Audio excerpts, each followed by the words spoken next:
अस्सलामुअलैकुम मां अली मदरवानी तव्हां ॾिसी रहियो entertainment and musical channel mister nobody 7।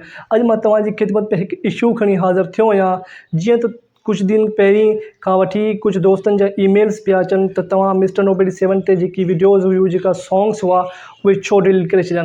त दोस्तो मिस्टर नोबडी 7 ते हिन वक़्तु हिकु टेक्निकल प्रॉब्लम हली रहियो आहे, जंहिंजी वजह सां असां तमामु सॉन्ग्स खे डिलीट करे छॾियो आहे ऐं कुझु सॉन्ग्स खे म्यूट करे छॾियो आहे। असांजी पूरी टीम इन टेक्निकल प्रॉब्लम खे ख़तमु करण में लॻी पई आहे।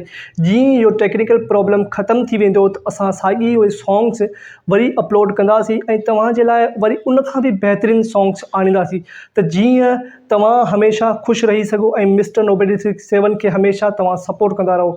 ऐं असांजी हिन वीडियो खे लाइक करियो, शेयर करियो, ताकी तमामु दोस्तनि ताईं इहा वीडियो पहुची सघे, ताकी उहे मिस्टर नोबडी 7 खां ख़फ़ा न थियनि।